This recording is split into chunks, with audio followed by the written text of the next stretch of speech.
भारत माता की। भारत माता की जय जोहार। नमस्कार। बोरोरा आमार प्रणाम नेबेन। छोटोरा भालोबाशा। आप इतनी विशाल संख्या में यहां हमें आशीर्वाद देने आए हैं। मैं हृदय से बंगाल की जनता का अभिनंदन करता हूं। आज एवरेस्ट डे भी है। आज के दिन तेनजिंग नोर्गे जी ने एवरेस्ट पर अपना परचम लहराया था।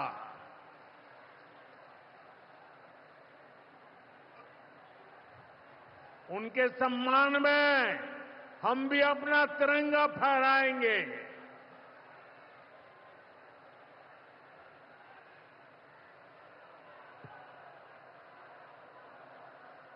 और आज ही महान स्वतंत्रता सेनानी रामानंद चटर्जी की जयंती भी है। ये महान संतानें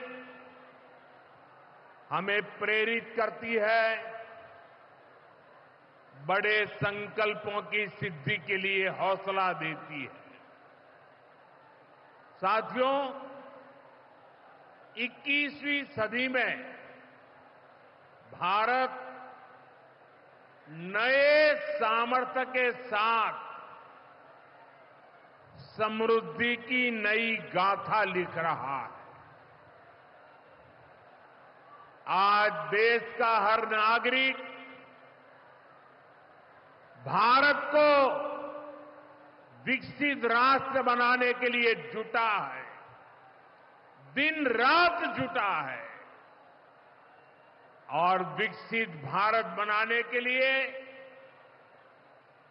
पश्चिम बंगाल का भी विकसित होना बहुत जरूरी है।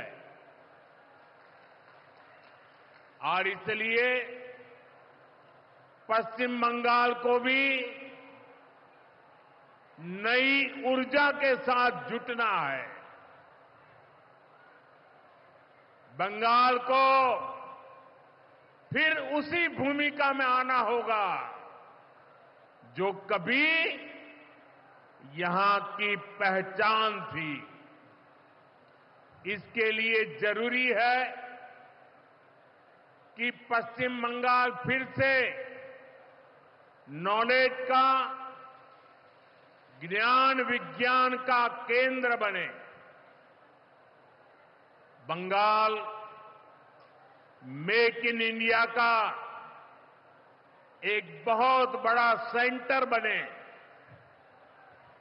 बंगाल देश में पोर्ट लेड डेवलपमेंट को गति दे। बंगाल अपनी विरासत पर गर्व करते हुए, उसे संरक्षित करते हुए तेज गति से आगे बढ़े। साथियों, केंद्र की भाजपा सरकार इसी संकल्प के साथ काम कर रही है। भाजपा पूर्वोदय की नीति पर चल रही है। बीते दशक में बीजेपी सरकार ने यहां के विकास के लिए हजारों करोड़ों का निवेश किया है। अब से कुछ देर पहले यहां सिटी गैस डिस्ट्रीब्यूशन नेटवर्क का शुभारंभ भी हुआ है। केंद्र सरकार के प्रयासों से ही कल्याणी एम्स बना है। न्यू अलीपुरद्वार और न्यू जलपाईगुड़ी जैसे रेलवे स्टेशनों का पुनर्विकास किया जा रहा है। बंगाल की व्यापारिक गतिविधियों को उत्तर भारत से जोड़ने के लिए डेडिकेटेड फ्रेट कॉरिडोर बन रहा है। कोलकाता मेट्रो का अभूतपूर्व विस्तार किया गया है। ऐसे अनेक प्रोजेक्ट हैं जो भारत सरकार यहां पूरे करवाने का प्रयास कर रही है। भाजपा सरकार ईमानदारी से सबका साथ सबका विकास के मंत्र को लेकर बंगाल की प्रगति के लिए समर्पित है, क्योंकि बांग्लार उदय तबई विकसित भारतेर जय। साथियों, ये समय पश्चिम बंगाल के लिए बहुत अहम है। ऐसे में पश्चिम बंगाल के हर नौजवान पर, आप सब पर बहुत बड़ा दायित्व है। आप सबने मिलकर के बंगाल का भविष्य तय करना है। आज पश्चिम बंगाल एक साथ कई संकटों से घिरा हुआ है। एक संकट समाज में फैली हिंसा और अराजकता का है।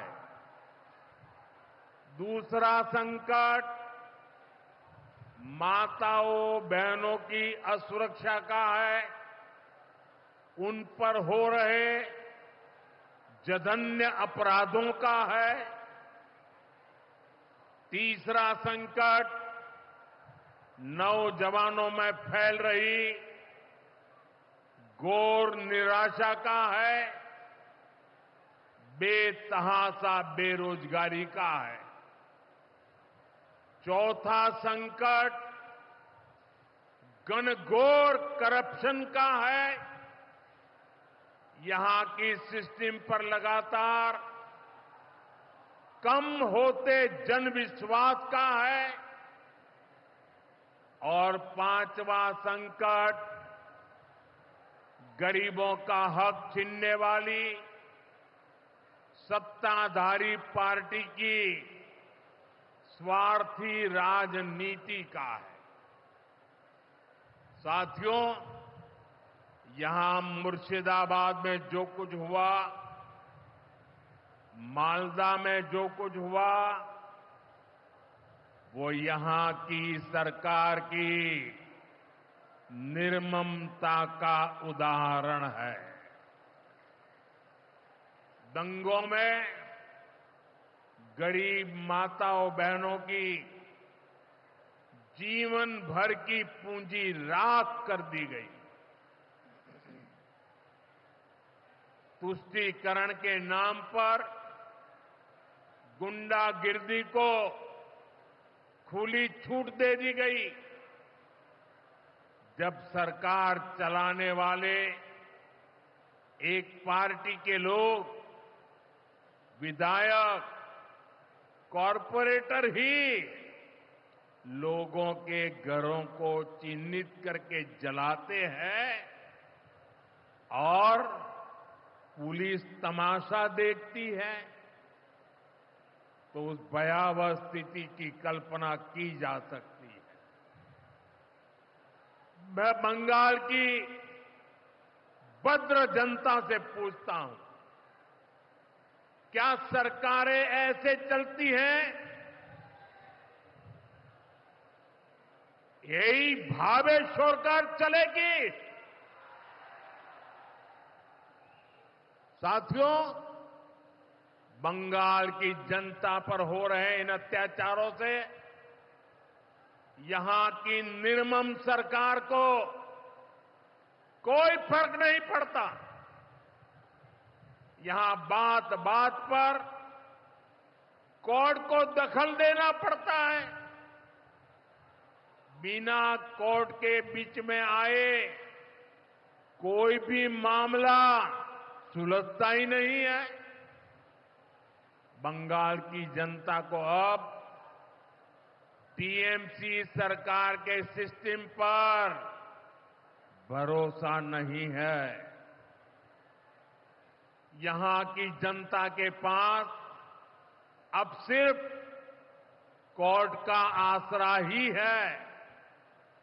इसलिए पूरा बंगाल कह रहा है, बंगाल में मची चीख पुकार, नहीं चाहिए निर्मम सरकार। बांग्लार चित्कार लागबे ना, निर्मम सरकार। साथियों, भ्रष्टाचार का सबसे बुरा असर नौजवानों पर पड़ता है, गरीब और मिडिल क्लास परिवारों पर होता।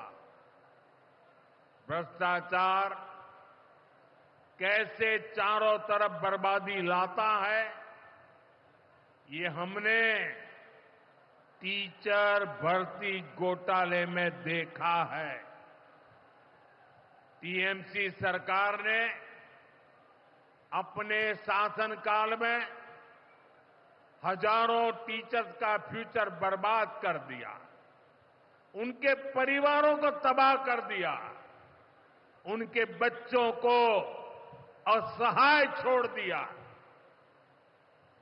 टीएमसी के घोटालेबाजों ने सैकड़ों गरीब परिवार के बेटे बेटियों को अंधकार में धकेल दिया है। ये सिर्फ कुछ हजार टीचर्स के भविष्य के साथ खिलवाड़ नहीं है, बल्कि पश्चिम बंगाल के पूरे एजुकेशन सिस्टम को बर्बाद किया जा रहा है। टीचर्स के अभाव में लाखों बच्चों का भविष्य दांव पर है। इतना बड़ा पाप टीएमसी के नेताओं ने किया है। हद तो ये है कि ये लोग आज भी अपनी गलती मानने को तैयार नहीं है। उल्टा देश की अदालत को, न्यायपालिका को, कोर्ट को दोषी ठहराते हैं।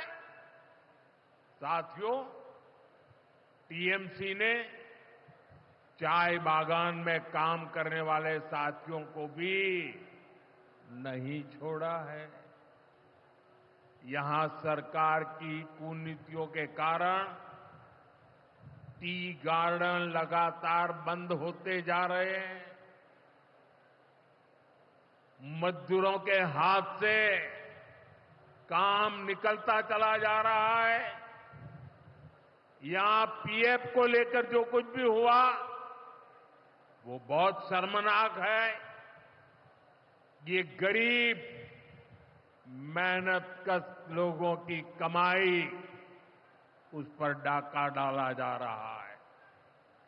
टीएमसी सरकार इसके दोषी लोगों को बचाने की कोशिश कर रही है। और मैं बंगाल के मेरे भाई बहन आपको विश्वास दिलाने आया हूं, भाजपा ये नहीं होने देगी।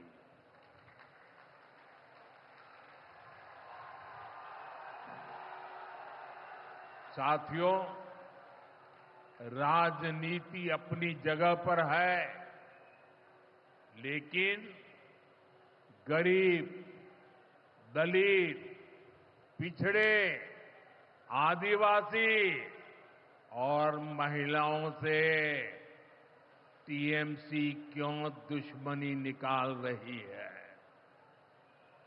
पश्चिम बंगाल के गरीब, एससी, एसटी, ओबीसी के लिए जो भी योजनाएं देश में चल रही है, उनमें से बहुत सारी योजनाएं यहां लागू ही नहीं होने दी जा रही है।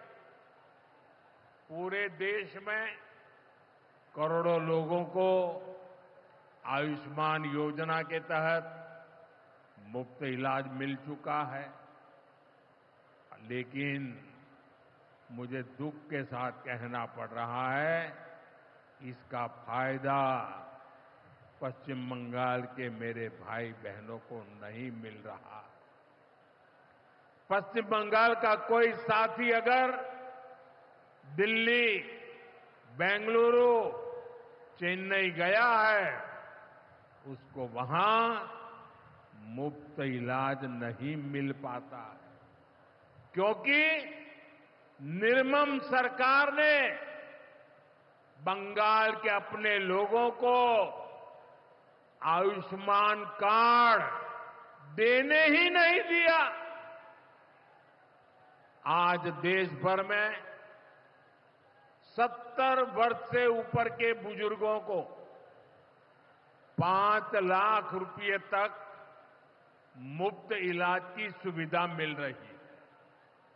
मैं तो चाहता हूं कि पश्चिम बंगाल में भी 70 वर्ष से ऊपर के सभी बुजुर्गों को मुफ्त इलाज की सुविधा मिले,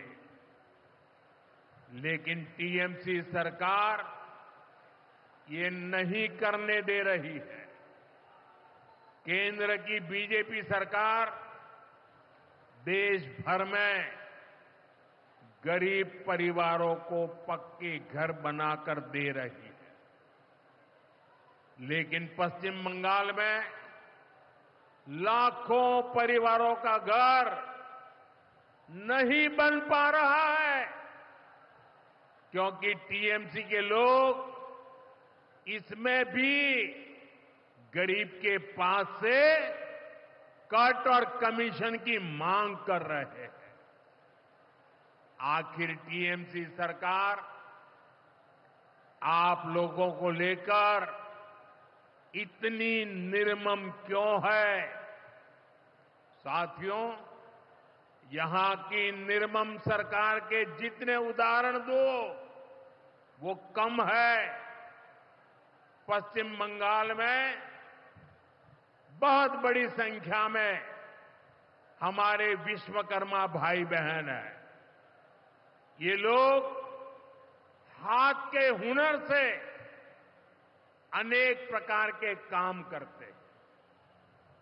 इनके लिए पहली बार भाजपा सरकार विश्वकर्मा योजना लाई है। इसके तहत देश के लाखों लोगों को ट्रेनिंग मिली है, पैसा मिला है, नए टूल मिले हैं, आसान ऋण मिला है, लेकिन पश्चिम बंगाल में 8 लाख एप्लीकेशन अभी भी लटकी पड़ी है। निर्मम सरकार उस पर बैठ गई है, क्योंकि टीएमसी सरकार इस योजना को भी लागू नहीं कर रही है। साथियों, टीएमसी सरकार की मेरे आदिवासी भाई बहनों से भी दुश्मनी कुछ कम नहीं है। देश में पहली बार जनजातियों में भी सबसे पिछड़ी जनजातियों के लिए पीएम जनमन योजना बनाई गई है। पश्चिम बंगाल में बहुत बड़ा आदिवासी समाज है। टीएमसी सरकार गरीब आदिवासियों का विकास भी नहीं होने दे रही है। उसने पीएम जनधन योजना को यहां लागू नहीं किया। टीएमसी हमारे आदिवासी समाज को भी वंचित ही रखना चाहती है। साथियों, टीएमसी को आदिवासी समाज के सम्मान की परवाह नहीं है।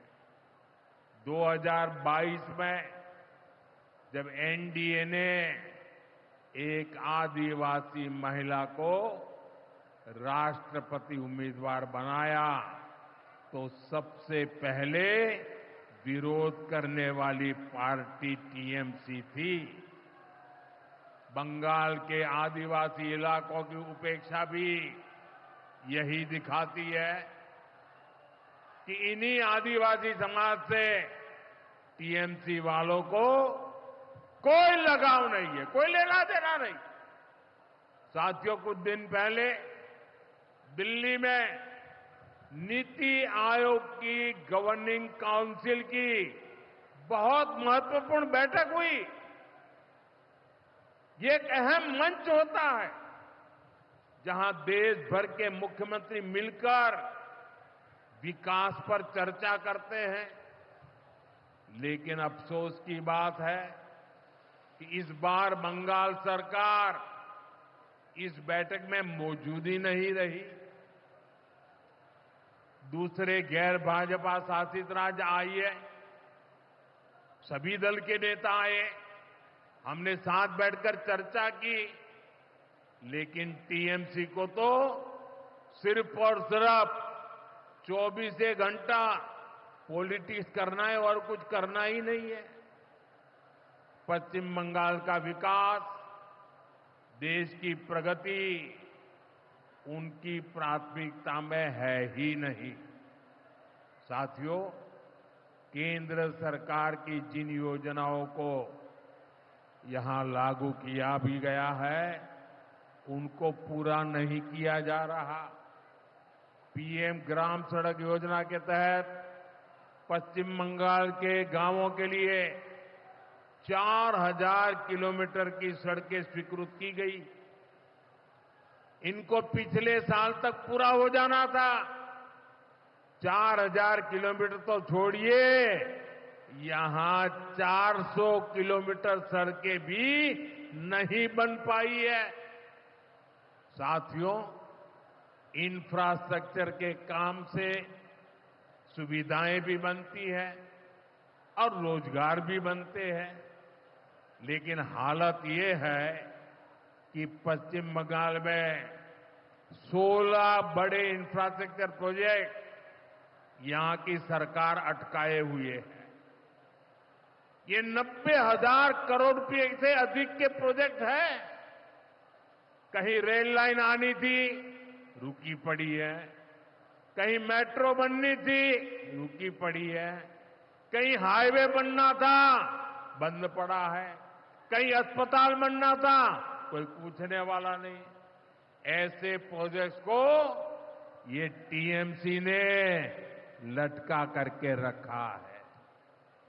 ये पश्चिम बंगाल के आप लोगों के साथ बहुत बड़ा धोखा है। साथियों, आज जब सिंदूर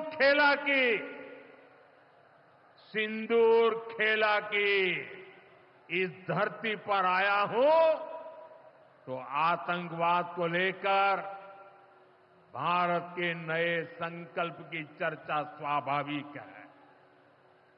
22 अप्रैल को पहलगाम में, जम्मू कश्मीर में आतंकियों ने जो बर्बरता की, उसके बाद पश्चिम बंगाल में भी बहुत गुस्सा था। आपके भीतर जो आक्रोश था,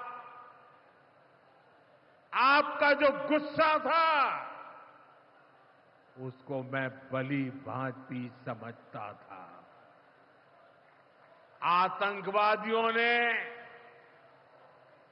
हमारी बहनों का सिंदूर मिटाने का दुस्साहस किया।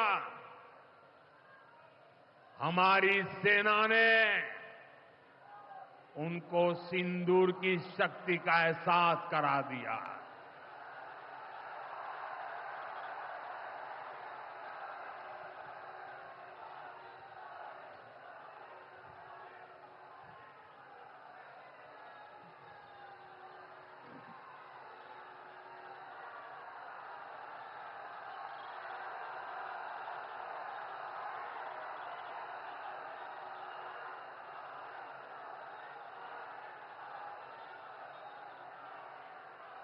हमने आतंक के उन ठिकानों को तबाह किया जिनकी पाकिस्तान ने कल्पना तक नहीं की थी। साथियों, आतंक को पालने वाले पाकिस्तान के पास दुनिया को देने के लिए कुछ भी पॉजिटिव नहीं है। जब से वो अस्तित्व में आए हैं तब से ही उसने सिर्फ आतंक को पाला है।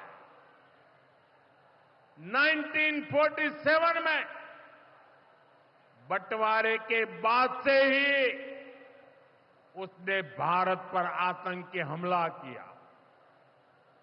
कुछ सालों के बाद उसने यहां पड़ोस में आज के बांग्लादेश में जो आतंक फैलाया, पाकिस्तान की सेनाओं ने जिस प्रकार बांग्लादेश में रेप किए, मर्डर किए, वो कोई भूल नहीं सकता। आतंक और नरसंहार ये पाकिस्तानी सेना की सबसे बड़ी एक्सपर्टाइज है। जब सीधा युद्ध लड़ा जाता है तो उसकी हार तय होती है, उसका पराजय निश्चित होता है, उसको मुंह की खानी पड़ती है। यही कारण है कि पाकिस्तान की सेना आतंकियों का सहारा लेती है। लेकिन पहलगाम हमले के बाद अब भारत ने दुनिया को बता दिया है, भारत अब आतंकी हमला हुआ, भारत पर आतंकी हमला हुआ तो दुश्मन को उसकी बड़ी कीमत चुकानी पड़ेगी।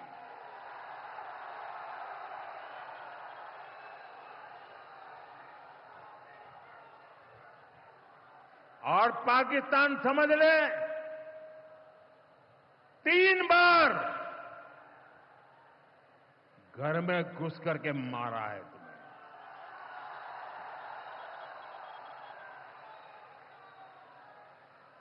हम शक्ति को पूजने वाले लोग,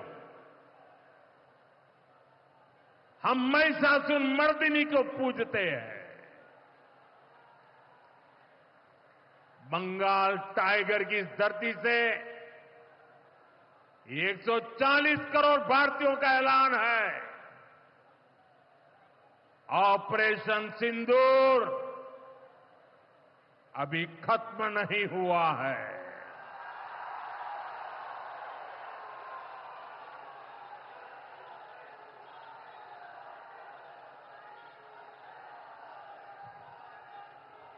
साथियों, पश्चिम बंगाल को अब हिंसा की, तुष्टीकरण की, दंगों की, महिला अत्याचार की, घोटालों की राजनीति से मुक्ति चाहिए। अब पश्चिम बंगाल के सामने भाजपा का विकास मॉडल है। आज भाजपा देश के कई राज्यों में सरकारें चला रही है। देश के लोग बार बार भाजपा को अवसर दे रहे हैं। पड़ोस में असम हो, त्रिपुरा हो या फिर ओडिशा, यहां भाजपा सरकारें तेजी से विकास कार्यों में जुटी है।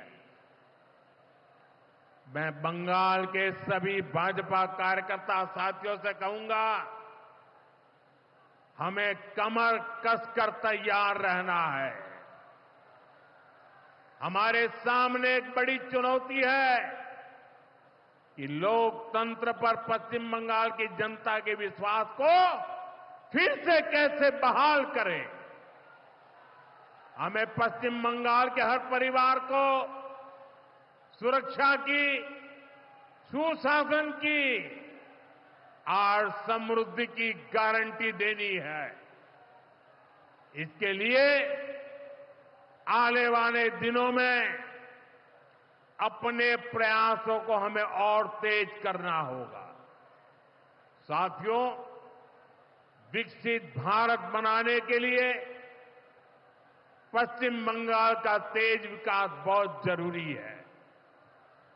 हमें पश्चिम बंगाल को उसका पुराना गौरव लौटाना है। ये हम सभी मिलकर करेंगे और करके रहेंगे।